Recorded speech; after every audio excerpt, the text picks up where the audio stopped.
दोस्तों HDFC bank की जो न्यूज़ है इस टाइम पे हर न्यूज़पेपर की हेडलाइन बनी हुई है। एक बार मैं आपको दिखाता हूं। ये इकोनॉमिक टाइम्स का आर्टिकल है। ये क्या बोल रहा है, एचडीएफसी बैंक का जो शेयर प्राइस है वो एक ही दिन में 9% से गिर गया। 1-2% नहीं, सीधा 9% से एचडीएफसी बैंक का जो शेयर प्राइस है गिर गया। एक ही दिन के अंदर एचडीएफसी बैंक का जो मार्केट कैपिटलाइजेशन है, यानी आप कह सकते हो कि एचडीएफसी बैंक की जो वैल्यू है वो 1 लाख करोड़ रुपए से कम हो गई। ये सिर्फ और सिर्फ एक दिन में हुआ है। ठीक है, ये इकोनॉमिक टाइम्स का आर्टिकल है। हर न्यूज़पेपर की हेडलाइन बनी हुई है ये आज की डेट में। यही टाइम्स ऑफ इंडिया का आर्टिकल है, यही चीज। एचडीएफसी बैंक का जो शेयर प्राइस है वो 9% से गिर गया और 1 लाख करोड़ रुपए का एक ही दिन में एचडीएफसी बैंक को नुकसान हो गया। अब सवाल आता है, अच्छे से इस न्यूज़ को कवर करेंगे। सवाल आता है कि एग्जैक्टली ऐसा क्या हो गया कि एक ही दिन के अंदर एचडीएफसी बैंक को 9% का उसका शेयर प्राइस गिर गया। सवाल यह भी आता है, क्या एचडीएफसी बैंक के अंदर कुछ इंटरनल कन्फ्लिक्ट तो नहीं चल रहा? अंदर उसकी जो टॉप मैनेजमेंट है, कहीं पावर टसल के पीछे उनके बीच में कुछ इंटरनल कन्फ्लिक्ट तो नहीं चल रहा? अच्छा, इसके अलावा क्या बैंक अंदर से खोखला तो नहीं हो रहा? भाई हम ऊपर से तो कह रहे हैं कि भारत का सबसे बड़ा प्राइवेट बैंक है, कहीं बैंक के अंदर मतलब उसके फंडामेंटल्स को लेकर के तो कुछ इशू नहीं है। और एक चीज और इस वीडियो में हम डिस्कस करेंगे कि अगर कोई इन्वेस्टर है, कोई ऑलरेडी शेयर खरीद के बैठा है एचडीएफसी बैंक का, देखो मैं अपनी तरफ से कुछ भी नहीं बताऊंगा। ये जो इकोनॉमिक टाइम्स का आर्टिकल है, यही आर्टिकल पूरा पढ़ूंगा मैं आपके सामने। मतलब पढ़ तो मैंने लिया है, बस ये जो आर्टिकल में जो ऑथर बोल रहा है ना, उसी के ही वर्ड्स मैं आपके साथ शेयर करूंगा, क्योंकि ये ही लोग एक्सपर्ट हैं। हमें मार्केट का इतना थोड़ी पता है जितना ये। तो जो इकोनॉमिक टाइम्स का आर्टिकल होगा बस मैं उसके वर्ड्स ही आपके साथ शेयर करूंगा, मैं अपनी तरफ से कुछ नहीं बोलूंगा। तो इस आर्टिकल में क्या लिखा है, मान लो अगर कोई ऑलरेडी इसके शेयर्स खरीद के बैठा है तो उस इन्वेस्टर को क्या करना चाहिए? इसको अब होल्ड करना चाहिए या इसे बेच देना चाहिए? बट ये सब कुछ समझने से पहले हमें यह समझना होगा कि एग्जैक्टली क्या ऐसा हो गया कि 9% शेयर प्राइस गिर गया। देखो एग्जैक्ट ये न्यूज बनती है 18 मार्च को रात को 11:30 बजे। ठीक है, रात को 11:30 बजे एचडीएफसी बैंक से एक अनाउंसमेंट आती है कि एचडीएफसी बैंक के जो पार्ट टाइम चेयरमैन थे, जिनका नाम था ये अतानु चक्रवर्ती जी, ये रात को 11:30 बजे 18 मार्च को रिजाइन कर देते हैं। रिजाइन कर देते तो कर देते, कोई दिक्कत नहीं थी, लेकिन इन्होंने रात को एक स्टेटमेंट दे दी। ये बोलते हैं कि एचडीएफसी बैंक के अंदर कुछ ऐसी चीजें चल रही थी, कुछ ऐसे मतलब लोगों का काम करने का तरीका कह लो, या कुछ ऐसे काम इंटरनली इन्होंने ये स्टेटमेंट दे दी कि एचडीएफसी बैंक में जो इनके कलीग्स थे या जो भी मैनेजमेंट है वो कुछ ऐसे काम कर रही थी जो इन्हें समझ में नहीं आ रहे थे। समझ में इन द सेंस ये बोलते कि जो वो काम हो रहे थे ना, वो इनके एथिक्स के साथ मैच नहीं होते। जैसे कई बार हम क्या बोलते हैं, जैसे फॉर एग्जाम्पल मैं अपना एग्जाम्पल लेता हूँ। मैं काफ़ी बार कोशिश करता हूं कि ये जो इंस्टेंट लोन ऐप्स हैं इनको प्रमोट ना करूं। रीज़न क्या देता हूं मैं, कि मुझे ऐसा लगता है कि इनके इंटरेस्ट रेट्स बहुत ज़्यादा होते हैं, कहीं मेरी वजह से कोई डेट ट्रैप में ना फंस जाए, कर्ज जाल में ना फंस जाए। इसलिए मैं बोलता हूं कि मैं ये वीडियो नहीं बनाऊंगा, मेरा मन नहीं मानता। एग्जैक्टली इन्होंने ये चीज बोल दिया कि एचडीएफसी बैंक के अंदर कुछ ऐसी चीजें चल रही थी जिस वजह से मैं रिजाइन कर रहा हूं, वो मेरे से देखी नहीं जा रही थी। भाई ना मैं कुछ कर सकता, बस चीजें ऐसी चल रही थी कि मैं उससे देखी नहीं जा रही थी। अब बस इतनी सी बात बोल के इन्होंने अपनी पोजीशन से रिजाइन कर दिया। क्या बातें चल रही थी, एग्जैक्टली क्या इशू था, उसके बारे में इन्होंने कुछ नहीं बोला। बस ये 2 लाइनें बोल के इन्होंने अपनी पोस्ट से रिजाइन कर दिया।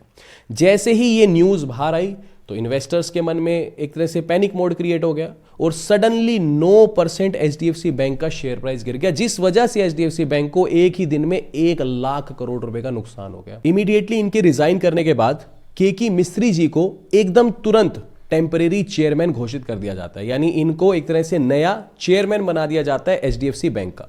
लेकिन एक तरह से आप समझो कि नया चेयरमैन तो बना दिया, लेकिन जो एक इंपैक्ट क्रिएट करना था, वो लॉस जो क्रिएट करना था, वो तुरंत घंटों के हिसाब से एचडीएफसी बैंक को झटका लग चुका था। इसके बाद एक बार मैं आपको ये जो एचडीएफसी बैंक का हायरार्की चार्ट है ना, एक बार ये दिखा देता हूं। देखो सबसे ऊपर कौन होते हैं? Board of directors. Board of directors से ऊपर भी एक चीज होती है, शेयर होल्डर्स। देखो एचडीएफसी बैंक जो है इसमें कोई इसका मालिक तो है नहीं, यानी आप ये कह सकते हो कि प्रमोटर तो कोई है नहीं। जिसके पास सबसे ज्यादा शेयर्स होंगे एचडीएफसी बैंक का, वही उसका मालिक है। तो सबसे ऊपर आप कह सकते हो कि एचडीएफसी बैंक का मालिक कौन है? Share holders. शेयर होल्डर में ऐसा नहीं कि कोई रिटेल इन्वेस्टर है आपके और मेरे जैसा, जिसके पास नंबर ऑफ शेयर्स सबसे ज्यादा है वो इसका मालिक है। और एक चीज बताऊं, एचडीएफसी बैंक इकलौती ऐसी कंपनी कह सकते हो भारत के अंदर जिसके अंदर सबसे ज्यादा ये जो फॉरेन इंस्टीट्यूशनल इन्वेस्टर्स होते हैं ना, ये जो एफआईआईज हैं, इनका सबसे ज्यादा पैसा अगर भारत की किसी एक कंपनी में लगा हुआ है तो वो एचडीएफसी बैंक है। समझ गए? तो आप ये कह सकते हो कि जो शेयर होल्डर है वो तो इसका मालिक है। ठीक है, उसके बाद आते हैं बोर्ड ऑफ डायरेक्टर्स, उसके बाद आ जाता है आपका चेयरमैन, जिन्होंने अभी हाल फिलहाल रिजाइन किया।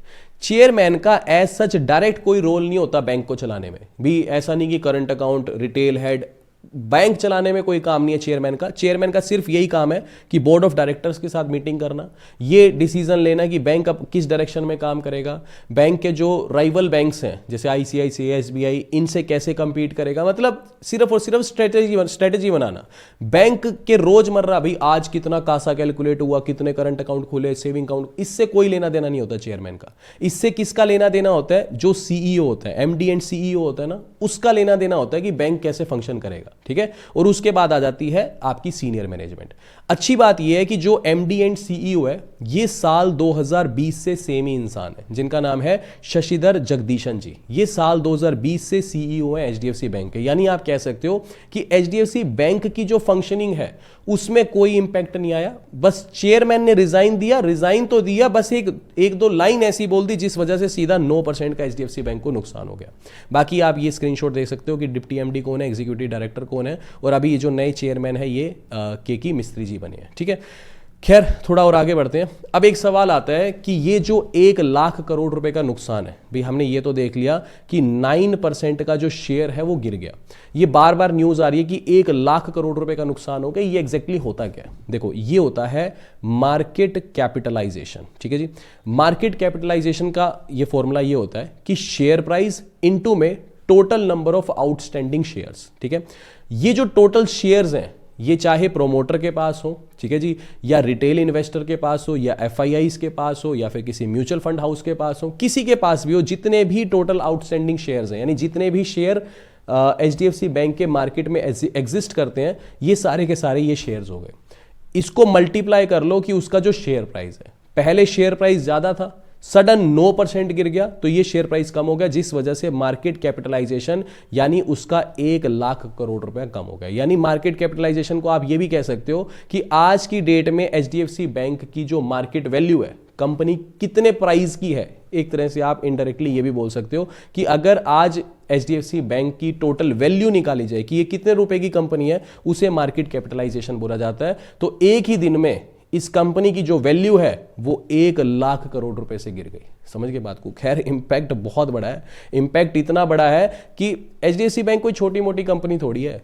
एचडीएफसी बैंक का 12.5% का वेटेज है। अगर आप निफ्टी की बात करो तो निफ्टी में 12.5% का वेटेज है, और अगर आप बैंक निफ्टी की बात करते हो तो बैंक निफ्टी के अंदर 20% का वेटेज है। अगर एचडीएफसी बैंक का शेयर प्राइस गिरा है तो निफ्टी और ये बैंक निफ्टी सब कुछ गिरेगा। इतना बड़ा एचडीएफसी बैंक है, वो कोई छोटा मोटा थोड़ी ना है, भारत का सबसे बड़ा बैंक है।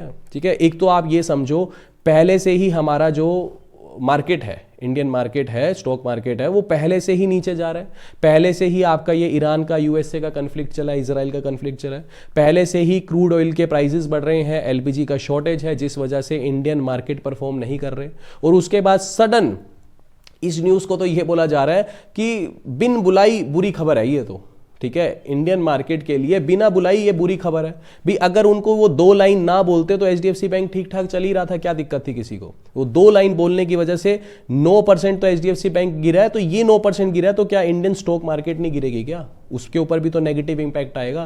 पहले ही इंटरनेशनली जियोपॉलिटिकली बुरी न्यूज़ चल रही हैं सारी के सारी, जिस वजह से मार्केट प्राइस पहले ही नीचे जा रहे हैं। इनकी 2 लाइन्स की वजह से आप समझो कि और ज़्यादा शेयर प्राइस मार्केट का, ठीक है, म्यूचुअल फंड्स कह लो या जिन्होंने इंडेक्स फंड में पैसा लगा रखा है, सबको इसका खामियाजा भुगतना पड़ेगा। समझ के बात को? खैर चलो, अभी तो अगर हम आरबीआई की तरफ से देखें तो आरबीआई ने ये स्टेटमेंट दी है कि फंडामेंटली एचडीएफसी बैंक में कोई चैलेंज नहीं है। ये एक पॉजिटिव इंपैक्ट आरबीआई की तरफ से आया कि फंडामेंटली एचडीएफसी बैंक स्ट्रॉन्ग है। अच्छा, एचडीएफसी बैंक डीसिब का भी पार्ट है। डीसिब क्या होता है? Domestic systemically important bank. ये 3 बैंक्स को दे रखा है सिर्फ आरबीआई ने टाइटल।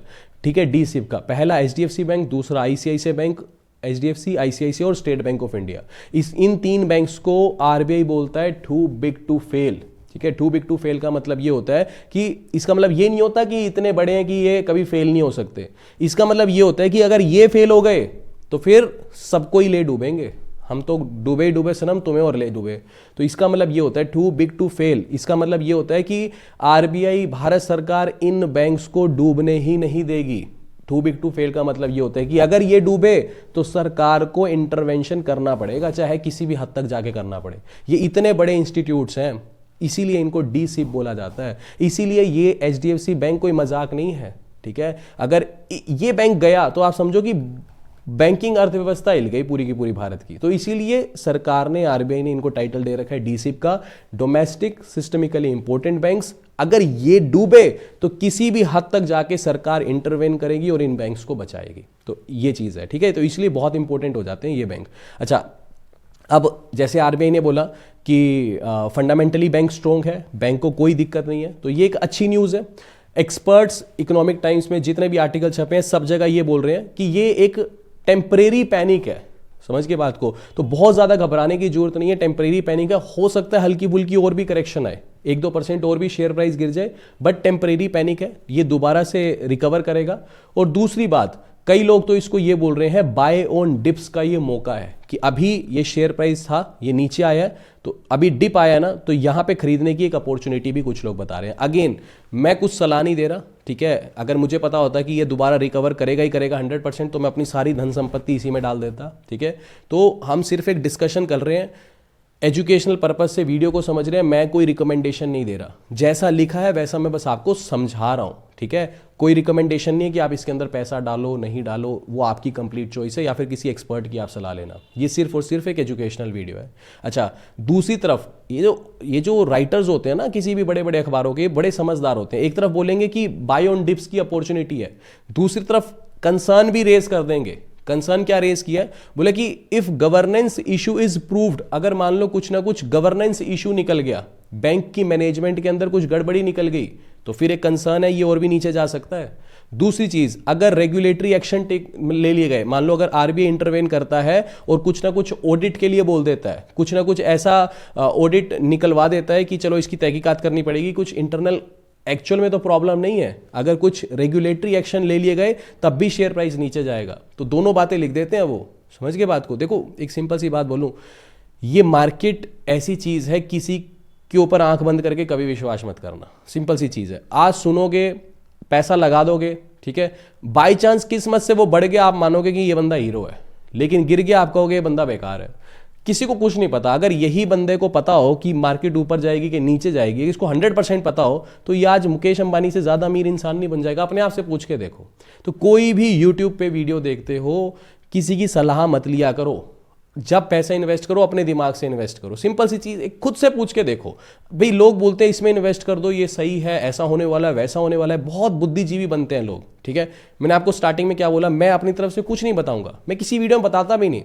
जैसा वो, देखो हमसे लाख गुना समझदार हैं ये आर्टिकल वाले, इतना बड़ा अखबार है इकोनॉमिक टाइम्स, जैसा ऑथर ने लिखा है वैसा मैं आपको बताऊंगा, ठीक है। किसी को कुछ नहीं पता होता, सिंपल सी चीज समझो। जिसको भविष्य पता है वो दुनिया का सबसे अमीर इंसान ही बन जाएगा, सिंपल सी बात समझो, ठीक है। तो खैर, ये पूरा हमने न्यूज़ का एनालिसिस किया कि एग्जैक्टली हुआ क्या है। अगर आपको ये सेशन इन्फॉर्मेटिव लगा तो प्लीज़ वीडियो को लाइक और चैनल को सब्सक्राइब जरूर करना। बाकी मिलते हैं आपसे अगली वीडियो में। अभी के लिए this is end of the video. Thanks for listening and thank you all.